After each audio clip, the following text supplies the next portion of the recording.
बिस्मिल्लाहिर्रहमानिर्रहीम। अस्सलामुअलैकुम। कैसे हैं आप लोग?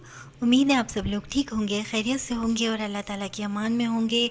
आप सबके ताउन का बहुत बहुत शुक्रिया। अपने चैनल को सपोर्ट किया, अपने वीडियो को शेयर किया और बहुत अच्छे अच्छे कमेंट्स हमें भेजे और वो हमने सब पढ़े हैं, रीड करे हैं, जवाब नहीं दे सके। और ये उस वक्त की वीडियो है जब हम घर छोड़ रहे हैं और बस दिल की कैफियत कैसी होती है हर वो इंसान समझ सकता है जो रेंट पे है इस वक्त। खैर कोई बात नहीं, जब दुनिया ही छोड़कर जाना है तो घर की क्या टेंशन लेनी है। और बस घर छोड़ते हुए दिल इस वक्त इसलिए और ज़्यादा दुख रहा है कि हम इन हालात से दो चार थे और हमने स्कूल वालों ने भी बिल्कुल सपोर्ट नहीं की कि बच्चियाँ अच्छी थी, तालीमी मैदान में एक अच्छा इजाफ़ा होता है, एक अच्छी तालिब इल्म साबित हो सकती थी। तो मेरे दिल को सिर्फ़ और सिर्फ इस बात का ही दुख है कि बच्चियाँ अपने 1 साल से महरूम हो गई हैं। दुनिया में इतनी सफाकियत और इतनी बेरहमी बढ़ चुकी है कि हम लोग एक दूसरे पर रहम नहीं करते। अगर बाहर ममालिक में देखा जाए तो वहाँ बच्चों की तालीम भी फ्री है और बहुत सी फैसिलिटीज़ वो अपनी आवाम को देते हैं, लेकिन बस हम लोग सिर्फ नाम के ही मुसलमान हैं और उन लोगों के अंदर बहुत अच्छी ख़ुसूसियात हैं। सिर्फ़ उन लोगों को कलमा ही पढ़ने की देर है, 2-4 बुरी आदतें हैं, वरना तो देखा जाए तो हमारे सारे अच्छे उसूल और सारी हमारी इस्लाम की जो अच्छी तालीमात हैं, जो आप सल्लल्लाहु अलैहि वसल्लम की बेहतरीन तालीमात हैं, वो उन लोगों ने अपना ली हैं। सिर्फ़ और सिर्फ उन लोगों को कलमा पढ़ने की देर है। खैर आप लोगों ने ज़ैनब के वक्त पर भी बहुत ही सपोर्ट किया और ज़ैनब का इलाज तो मिल नहीं सका।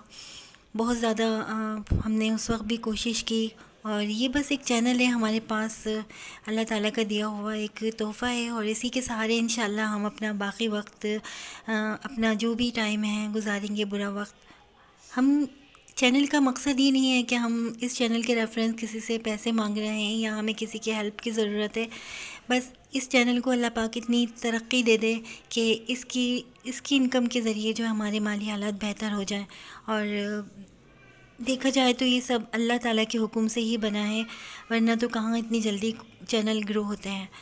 ज़ैनब शहज़ादी की मदद थी और ज़ैनब शहज़ादी की वजह से अल्लाह पाक ने उस बच्ची की रहमतों और बरकतों की वजह से इस चैनल में इतनी बरकत डाली थी। अच्छा, आप लोगों में जो जहाँ जिस कंट्री से भी इस चैनल को देख रहे हैं वो मुझे ज़रूर कमेंट्स कीजिएगा कि हमारे इस चैनल को कौन कौन सी फैमिली देख रहे हैं, कौन कौन से लोग देख रहे हैं, किस किस कंट्री से देख रहे हैं। तो आप लोगों से बस मुझे यही बात कहनी है कि जो लोग देख रहे हैं, अगर कहीं दुनिया के किसी हिस्से में कोई जॉब है तो प्लीज़ मुझसे कांटेक्ट कीजिएगा, क्योंकि अब पाकिस्तान में कुछ नहीं बचा। यहाँ पर अपनी इज़्ज़तों का भरम रखना बड़ा मुश्किल हो गया, बहुत महंगाई हो गई है और एक हम जैसी पता नहीं कितनी फैमिलीज़ हैं जो अपने बच्चों के साथ इस मुश्किल हालात में सर्वाइव कर रहे हैं। तो बस अगर आप लोगों के पास कोई ऐसी जॉब हो जो हम लोग मतलब ज़ीशान कहीं जॉब कर सकें अदर कंट्री में, तो प्लीज़ मुझसे ज़रूर रब्ता कीजिएगा इस चैनल के तवस्सुस से, ताकि हम भी अपनी ज़िंदगी का एक अच्छा टाइम गुजार सकें। ज़ीशान ने एक बहुत सारा वक्त अपनी ज़िंदगी का अपने काम को दिया, अपने कारोबार को दिया, लेकिन काम में नुकसान होने की वजह से बस बहुत सारे क्राइसिस में हम लोग आ गए। ज़िंदगी के 40 से 42 साल इन्होंने अपनी काम को दिए और आज भी इसी टाइम पर इस उम्र के इस हिस्से में ऐसे ही खाली दामन खड़े हुए हैं। बाकी इंसान के पास ज़िंदगी में एंजॉय करने का कितना टाइम रह जाता है, 50 साल के बाद क्या ज़िंदगी रह जाती है। और ऐसे ही पता नहीं कितने लोग हैं, कितनी ही ऐसी फैमिलीज़ हैं जो अच्छे दिनों के इंतज़ार में और बस ज़िंदगी की बाजी हार जाते हैं। बस अल्लाह ताला सब पर ही रहम करे और करम करे। हम नए घर में आ गए हैं, शिफ्ट हो गए हैं और हमारी दोस्त सायमा ने यहाँ पर हमें खाना भेज दिया था, क्योंकि शिफ्टिंग के दौरान जो था बस खाना पकाना पॉसिबल नहीं था और उन्होंने कह दिया था कि अमरीन मैं यहाँ पर पुलाव बनाकर भेजूँगी। और बहुत ही मज़ेदार ये पुलाव था, हमने यहाँ पे खाया और हमारे लिए तो समझे एक मनसलवा था, क्योंकि जब घर की शिफ्टिंग के दौरान इस तरीके की कोई खाना बना के भेजते तो बड़ी दिल से दुआएं निकलती।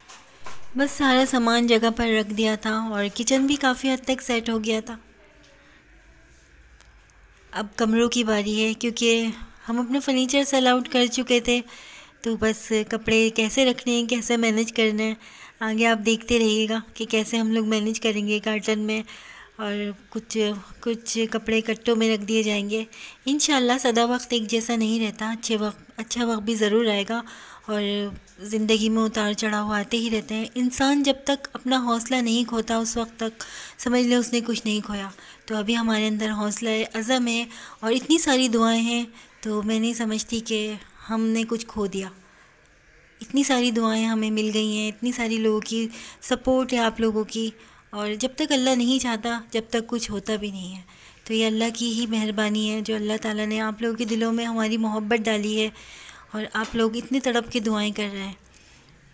बस यहाँ पर हम खाने से एंजॉय कर रहे थे, और बहुत ही मज़ेदार ही पुलाव बना हुआ था।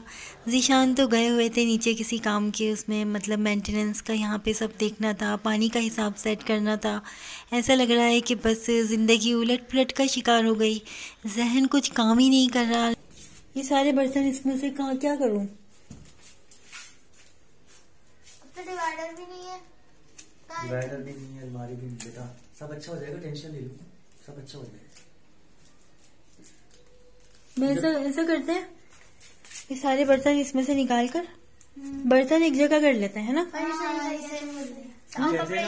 सही कहते हैं, अल्लाह ताला की चिड़िया का भी घोंसला ना उछाले, ये वो चीज हो गई आज।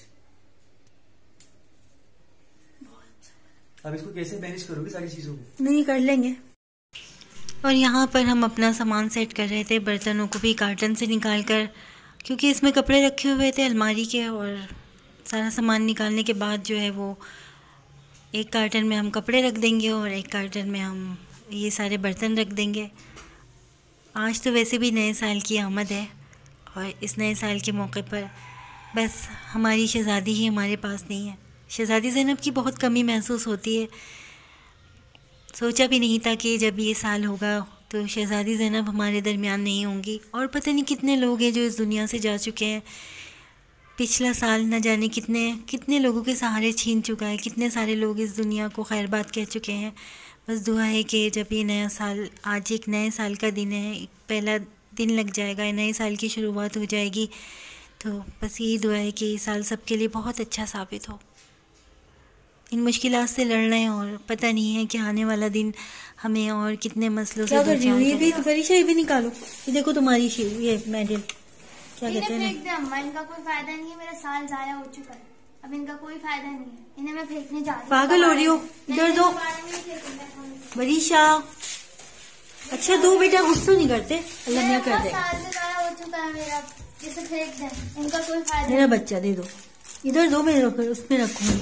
निकालो निकालो निकालो। अम्मा नहीं, इनका कोई फायदा नहीं है, फेंक दे, मैं खुद फेंक दूंगी वरना से खिड़की से। इधर दो, अल्लाह मियां कराएगा। रखो इसको इधर, देखे जरा। पागल हो गई।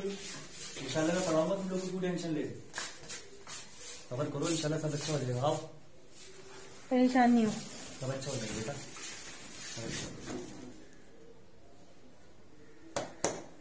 मेहनत करेंगे, मेहनत करूंगा, होगा बेटा, परेशान नहीं हो, टेंशन नहीं, सब अच्छा हो जाएगा। और मैं बात नहीं सुनूं कभी भी कि हम नहीं पढ़ेंगे।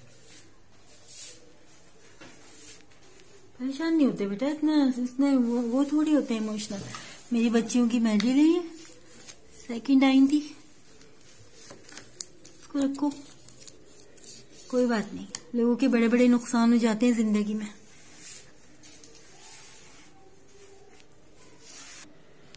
क्या था अम्मा, सिर्फ 3 महीने ही रह गए थे, अगर हम 3 महीने पढ़ लेते तो मैं बोर्ड के पेपर ही दे देती।